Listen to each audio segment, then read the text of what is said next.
So I've been wanting to make this video for a while now, but I've been trying to find the right way to go about it, trying to find the right words for it. I probably still don't have the right words for this video, but I'm just going to put it together anyway.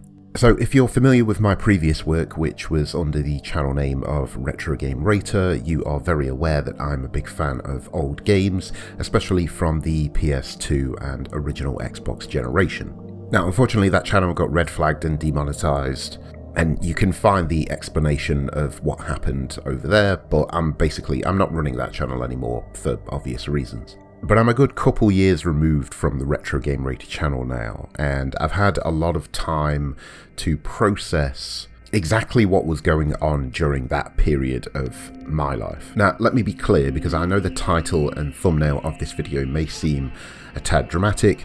Obviously, I've got to play the YouTube game, but this is not me telling you what to do with your time, money, with your life, whatever. It is more me giving you an account of what happened with me in the hopes that you can take something from that and make a more informed decision with your own life. This is going to be a bit of a different video than usual, by the way, but I want to get this off my chest. So the old Retro Game Rater channel has over 100 videos. Roughly 100 of them are retro reviews of PS2 and original Xbox games and GameCube games, whatever. But I basically wanted to share the story of how that channel got started, because even though at the time it all felt well intentioned for me, there was a few things going on there that even I wasn't aware of. And I do genuinely feel like it's worth sharing, because it could potentially help other people who may be in or may end up in a similar situation to myself. So like most kids growing up, you can't really afford to buy tons and tons of games week to week. At least back in my day anyway. We didn't have stuff like Game Pass and all that. You had to trade your way from one game to the next. And that also counted when a new console came out. You kind of lost all of your previous library trading it in to get, the next thing. And so when the PS2 came out, I traded in a bunch of my PS1 stuff to get PS2 games. When the PS3 came out, I traded in the majority of my PS2 stuff, kept hold of some of the major titles that meant a lot to me. Stuff like the Metal Gears, the GTAs, the Devil May Cries, bits and pieces I've carried with me. But for the most part, during my youth, I traded my way through the generations, if that makes any sense. I only held on to the games that meant something to me, or that I knew for a fact that I wanted to play again. And that resulted in me having somewhere around 20 games per console generation. A very small collection. But then this thing happened, where I reached my mid-20s. I'm a full-time working adult. I've got a bit more money. I don't have as much free time, but I've still got enough. And all of a sudden, the prices on the generation of games that were released during my most formative years, the 6th generation, PS2, original Xbox, GameCube, all of a sudden, those prices fall through the floor. But you can walk into a CEX or go on eBay, go on Amazon, and you can pick up games for pennies. Literal pennies. There were some games that sell now for 50p. And as someone who was in his mid-20s at the time, not in the greatest job in the world, not particularly happy with where I was in life in general, somewhat unsatisfied. I wasn't in a bad position, nothing was wrong. I had a lot of great people around me, my job was fine, it was just not what I wanted to do. So there's a few things going on there. In fact, the best way to explain it? It would be very fair to say that I was in the middle of a quarter-life crisis, but just wasn't aware of it. You reach a point in your mid-20s, maybe your late 20s, early 30s, where you start to question things. You start to think about decisions you've made in your life, or how you've ended up where you are, or things you maybe could have done differently. Even if all of the decisions you made at the time were, or felt like, the best decisions for you at that time, you'll still end up questioning things. You'll still end up thinking about if you did things the right way. It's just a process I think all of us go through. But I wasn't in a very happy place. And a lot of us, when we're not in good places, we tend to lean on things. We lean into our comforts to help us get through stuff, or just to give us a bit of an old feeling that we want back. And hey, what do you know? During my quarter-life crisis, all of my old games that I now view through rose-tinted glasses are now available for an absolute pittance. I can scoop all of them up for next to nothing, and I can surround myself with this wall of nostalgia in the hopes that I can recreate this old feeling that will get me through this uncertain time for myself. So that's what I did. I went on Amazon, I went on eBay, I went into all those CEXs, and I bought a boatload of games. I was buying games in such large quantities that when I took them to the register, I had to apologize to the people working there because I thought, oh, you've got to process all this now. You've got to go and search for all of these discs. You've got to go find all of these manuals. I was buying everything. I don't care how good that game was, how bad that game was. I was, oh, this is 20p. Why wouldn't I buy it? So yeah, in short, I bought a lot of games. I had a great time doing so. Obviously, it felt awesome at the time to be scooping up not just all of the games that I played back in the day, but also all of the games that I couldn't afford to get back in the day. All of the games that I saw on the shelves and was like, oh, I'm eventually going to get that, but then over time you just never get round to them, and then the next generation comes and then you're just kind of done with the previous one for a little while.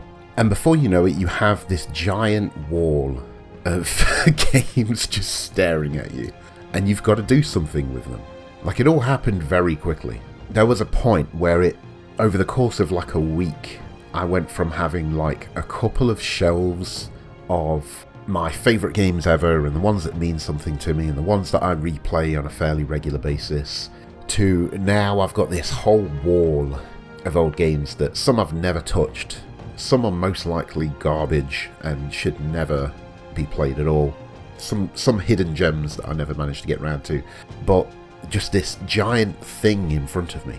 So you've got to do something with them. And it's fun at first. You jump into those old games and you hear that PS2 startup sound a few times, and that's great. And you just lean into it more and more. You make it almost part of your personality. You sort of go, oh, well, this is what I do. I play games, so why wouldn't I buy all of this stuff? And so with this giant mountain of games, I thought, well, I might as well do something with them. Oh, I've always wanted to start a YouTube channel. Well, here's a good idea. I know a lot about this generation of games, and now I have a long list of games that I can make content out of. That could be fun, and that's basically is how the Retro Game Rater channel got started. The problem is that you scoop up all of the cheap games, and then the only place you can go from there is up in price. And I don't know if you know this, but I mean, this is something that is definitely got worse over the last few years, but the retro scene is an absolute mess. At least in the UK, anyway. Like, game prices are nuts. I used to be out there going to, pop-up markets and game fairs and all that stuff, like retro game markets that would pop up in, like, Birmingham, Manchester, Doncaster, like all these places around the UK, searching for bits and pieces that were missing from the collection. And at time of recording, I think right now, my collection of physical games is probably just shy of like 700. That isn't something I say with pride. But this is a bad path to go down. I suppose I should also clarify is that I'm not trying to deter anybody from playing old games, retro games, whatever. I'm not trying to say don't occasionally dip into games from the past or games that you grew up playing. I'm not trying to say don't, give yourself a shot of nostalgia every now and then.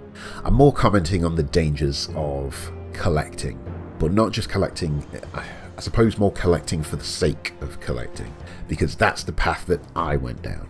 I went down the path of looking at like eBay auctions of like single games in the hundreds that, you know what I mean? Like it's don't do this. Don't do this. I know I made a channel where the slogan was literally helping you build your retro collection, but if there's something that I've learned during this process, is that really I couldn't care less about these discs and boxes. I couldn't care less about physical media, especially. That's not saying that I don't enjoy playing these games. That's not saying that, it isn't fun to occasionally jump, but this stuff is worthless. Having a large collection of games there's no real value behind that. chasing old feelings of nostalgia, trying to recreate those sort of moments. Like, there's no good, that's not a good path to go down.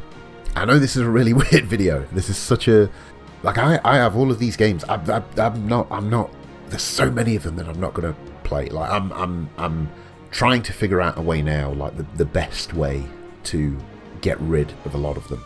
I love gaming. Please don't get that wrong. It is without doubt my favourite hobby. There is a strong argument to make that when you total up the hours that I've put into this hobby, you could make a strong argument to say that I have damn near dedicated my life to this hobby. But one of the reasons the Retro Game Rater channel came to an end, obviously the red flagging and demonetization and all the trouble that I had with the YouTube robots or whatever, that didn't help. But one of the main reasons it came to an end also was that I just wasn't happy. I genuinely felt like I had somehow imprisoned myself with all of these games that I had just bought for the sake of it. Like, it took me a real long time to realise that the reason I got into games, the reason that I became obsessed with games, and the great memories that I have from back in the day is they're all me being impressed by the latest thing, the newest thing of like, wow, I can't believe they achieved this. And that may be the same for you too. Like, the reason games were so mind-blowing back in the day was because you couldn't believe what you were seeing. Like, they were great technical feats. You couldn't believe how big the open world was in GTA. You couldn't believe how great the visuals were in Halo. You couldn't believe just how round the tyres were in Gran Turismo. At least that's, true for me. Anyway, that's a big part of it for me. And that's still the case today. I love seeing what new things people are coming up with. I love seeing the way people have innovated on, gameplay and genres over the years. I love seeing the new things that people come up with. I love seeing how far we can push everything in terms of visuals and just how big these productions get. And when you bury yourself in all of these older games, like, you lose a part of that. You can't recreate that stuff. You can't go back. Believe me, I've tried. The disc itself doesn't hold any value. Your memories and the good times that you had back in the day, that's where the value is. I'm not saying don't buy old games. I'm not saying only focus on the new stuff. I'm not saying don't have fun with the games that mean a lot to you. But after spending a lot of time on social media and a lot of time in these communities, and I feel like I see a pattern in some people that I know. I see a lot of rooms dedicated, like just walls upon walls dedicated to nothing but shelves of like old games. And look, I don't have any authority to tell people what to do with their time, their money. And while I do have a bit of pride around the Retro Game Rater channel, and I'm proud of some of those videos that I put together. I'm proud of the channel that I built. I'm proud of the fact that I managed to build as much of a following as I did over there. But I guess my overall message is to not get consumed with this stuff. You will end up spending a lot of time and a lot of money on acquiring this giant library that you'll never actually be able to work your way through. You'll build this ginormous backlog of largely stuff that you're not even that arsed about playing, and when you do get around to playing them, you'll figure that out very quickly. But you've got to be careful with this stuff, because you can go down some seriously dark paths, and I speak from experience. But even from just a monetary perspective, like the games that you can pick up for nothing, like there's a reason that you can pick them up for nothing. And the games that cost you an arm and a leg are not worth an arm and a leg. This marketplace, like I said, I can only speak for the UK retro scene, but the marketplace is on its arse. But before you pick something up, before you decide to drop money on something, before you scoop up this large bundle of mediocre entertainment printed on that disc, before you hit add to basket or bid on eBay, like, I seriously encourage you to have a real think about if you're actually going to play this stuff.